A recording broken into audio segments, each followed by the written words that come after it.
মধ্যপ্রাচ্যের আকাশে এখন এক অদ্ভুত নীরবতা ভাসছে, কিন্তু সেই নীরবতার নিচে যা ঘটছে তা জানলে যে কারো শির দ্বারা দিয়ে একটা ঠান্ডা স্রোত বয়ে যাবে। একদিকে কূটনীতির মঞ্চে হাসি মুখে হাত মেলানোর প্রস্তুতি, অন্যদিকে যুদ্ধজাহাজ আর ক্ষেপণাস্ত্রের গর্জন। কে কাকে ছাড় দিবে, নাকি সবকিছু একটা ভয়াবহ বিস্ফোরণে গিয়ে শেষ হবে, সেটা এই মুহূর্তে পৃথিবীর সবচেয়ে বড় প্রশ্ন। ট্রাম্প ইরানকে যতটা বোঝেন ততটা সম্ভবত আর কেউ বোঝে না। আবার উল্টো করে বললে ইরান ও ট্রাম্পকে ঠিক ততটাই ভালো চেনে। ইরান জানে আমেরিকা লোভী, টাকার গন্ধ পেলে আমেরিকার নীতি বদলে যায়, কঠোরতা নরম হয়ে আসে, হুমকির সুর কিছুটা থেমে যায়। আর ঠিক এই জায়গাটাতেই ইরান এবার এক অবিশ্বাস্য চাল দিয়েছে, যা শুনলে মনে হবে এটা কূটনীতি নয়, এটা দাবার বোর্ডে গ্র্যান্ড মাস্টারের খেলা। রিপোর্ট অনুযায়ী ইরান আমেরিকার সামনে $500 বিলিয়ন একটি বিশাল প্রস্তাব রেখেছে। ইরান আমেরিকাকে বলেছে, আসুন আমাদের তেল খাতে বিনিয়োগ করুন।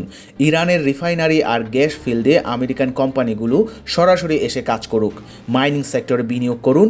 শুধু তাই নয়, তেহরান ঘোষণা দিয়েছে তারা আমেরিকা থেকে 100টি যাত্রীবাহী বিমান কিনবে। এত সব মিলিয়ে ইরান ও আমেরিকার মধ্যে মোট অর্থনৈতিক কর্মকাণ্ড $500 বিলিয়ন পর্যন্ত বেড়ে যাবে বলে জানানো হয়েছে। অর্থাৎ ইরান টেবিলে এমন একটা অফার রেখেছে যেটা ফেলে দেওয়া আমেরিকার জন্য সহজ হবে না। এখন পুরো বিশ্ব তাকিয়ে আছে ট্রাম্প এই প্রস্তাবে কি সাড়া দেন সেটা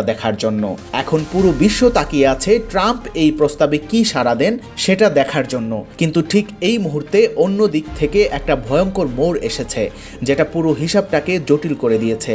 ইসরায়েলের প্রধানমন্ত্রী নেতানিয়াহু আমেরিকা সফর করে ফিরে এসেছেন এবং মনে হচ্ছে তিনি বেশ বড় একটা সাফল্য নিয়ে ফিরে এসেছেন। গুঞ্জন উঠেছে যে নেতানিয়াহু সম্ভবত ট্রাম্পকে সরাসরি হুমকি দিয়েছেন, বলেছেন অ্যাপস্টাইন ফাইলের ভেতরে ট্রাম্পের নাম সবচেয়ে বেশি আছে, সেসবের ভিডিও রিলিজ করে দেওয়া হবে। সত্য মিথ্যা যাই হোক, এই গুঞ্জনের পরপরই ট্রাম্পের অবস্থানে একটা অদ্ভুত পরিবর্তন লক্ষ্য করা গেছে। হঠাৎ করে ট্রাম্প ইসরায়েলকে সবুজ সংকেত দিয়েছেন যে যদি আমেরিকা ও ইরানের আলোচনা ব্যর্থ হয়, তাহলে ইসরায়েল পুরো শক্তি দিয়ে যে কোনো জায়গায় যে কোনো অবস্থানে ইরানের উপর হামলা করতে পারে এবং সেক্ষেত্রে আমেরিকা তাদের পাশে থাকবে। একই সঙ্গে ইসরায়েল আমেরিকাকে চাপ দিচ্ছে এমন কঠোর নিষেধাজ্ঞা আরোপ করতে যাতে ইরান চীনকেও তেল বিক্রি করতে না পারে। আর এই কথা শোনা মাত্র চীনের প্রতিক্রিয়া এসেছে বজ্রপাতের মতো দ্রুত। চীন স্পষ্ট জানিয়ে দিয়েছে ইরানের সঙ্গে তাদের সম্পর্ক স্বাভাবিক এবং ভালো। ইরান তাদের বন্ধু, এই সম্পর্ক আত্মীয়তার মতো, কারো কথায় কিছুই বন্ধ হবে না, বাণিজ্য যেমন চলছিল তেমনই চলবে। এদিকে ইরানের কিছু কর্মকর্তা আবারও নিশ্চিত করেছেন যে ইরান তাদের ইউরেনিয়াম সমৃদ্ধকরণ বন্ধ বা কমাতে প্রস্তুত, কিন্তু শর্ত একটাই, আমেরিকাকে ইরানের উপর আরোপিত সব ধরনের নিষেধাজ্ঞা সম্পূর্ণ তুলে নিতে হবে। এর মধ্যে আমেরিকাকে খুশি করার একটা প্রতিযোগিতাও শুরু হয়ে গেছে, যেটা দেখলে হাসি পাবে আবার কষ্টও লাগবে। সেই কানাডা, যাকে ডোনাল্ড ট্রাম্প 51তম রাজ্য বানাতে চান, সেই কানাডা এখন নিজের অস্তিত্ব বাঁচাতে মরিয়া হয়ে আমেরিকাকে তুষ্ট করার চেষ্টা করছে। কানাডা এখন বলছে তারা চায় ইরানের সরকার ব্যবস্থা বদলে যাক এবং তারা ইরানের উপর নিষেধাজ্ঞা আরও কঠোর করবে।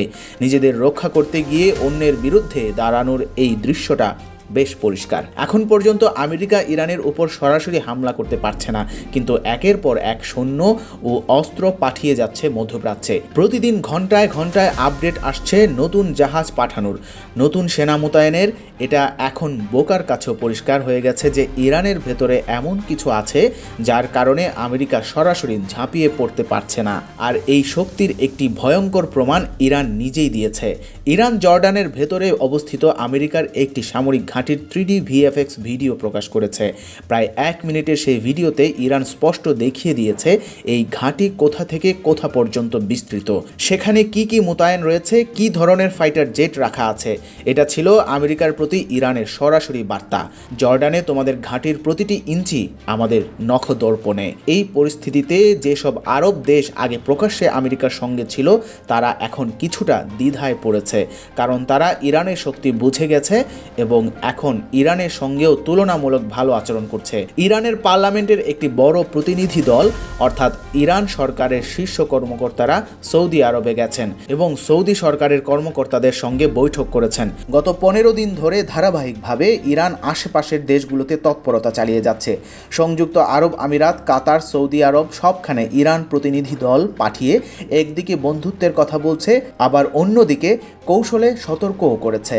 বলছে আপনার আকাশসীমা বা আপনার জমি যেন আমাদের বিরুদ্ধে হামলার জন্য ব্যবহার না হতে দেওয়া হয়, বাকি বিষয় পরে দেখা যাবে, কিন্তু যদি আপনাদের আকাশসীমা বা জমি আমাদের বিরুদ্ধে ব্যবহার করা হয় তখন ইরান কি করবে সেটাও তারা জানিয়ে দিয়েছে। সৌদি আরব অবশ্য আগেই বলে দিয়েছে তারা তাদের জমি বা আকাশসীমা কাউকে ইরানের বিরুদ্ধে ব্যবহার করতে দেবে না। এবার আসা যাক ট্রাম্পের সেই বিস্ফোরক বক্তব্যে। ডোনাল্ড ট্রাম্প বলেছেন, আমি যদি ইরানের সুপ্রিম লিডার হতাম তাহলে আমার ঘুম আসতো না। আমি চাইলে সুপ্রিম লিডারের লোকেশন সোশ্যাল মিডিয়ায় লাইভ দেখাতে পারি, পোস্ট করতে পারি, কিন্তু সেটা বোকামি হবে এবং তা করব না। সামনে কি পরিস্থিতি তৈরি হয় সেটা দেখা যাবে এবং প্রতিটি পরিস্থিতির জন্য আমরা প্রস্তুত। মধ্যপ্রাচ্যে ইরানের দিকে আরও অনেক এয়ারক্রাফট ক্যারিয়ার ও সেনা পাঠানো হয়েছে, কিন্তু মজার বিষয় হলো ট্রাম্পের কিছুদিন আগের একটা কথা যদি মনে রাখা যায় তাহলে পুরো ছবিটা পাল্টে যায়। তিনি নিজেই বলেছিলেন যখন তিনি জাহাজে থাকেন এক জায়গা থেকে আরেক জায়গায় যান তখন তিনি ঘুমান না, শত্রুর দিকে নজর রাখেন, জানালা দিয়ে বাইরে তাকান এবং ক্ষেপণাস্ত্র দেখেন ক্ষেপণাস্ত্র আসছে কিনা। অর্থাৎ এই লোকটি নিজেই ভীত, অথচ অন্যদের বোঝাচ্ছেন ভয় পাওয়া উচিত তাদের। ইরানের সুপ্রিম লিডার তো নির্ভয়ে নিজের দেশেই থাকেন। এবার আসা যাক সেই খবরে যেটা পুরো পরিস্থিতিকে এক অন্য মাত্রা দিয়েছে। তালেবান একটি আনুষ্ঠানিক বিবৃতি দিয়ে জানিয়েছে যদি ইরানের উপর হামলা হয় তাহলে তারা সব দিক থেকেই ইরানের পাশে থাকবে। এই ঘোষণাটা যারা শিয়া সুন্নি বিভেদ ছড়ায়, যেসব দল বা লোকজন কিংবা কিছু মোল্লা ঘৃণার বিষ ঢালে, তাদের মুখে এটা একটা চপেটাঘাত, কারণ তাদের থেকেও বেশি কর্তৃত্ব স্বাভাবিকভাবেই তালেবানের।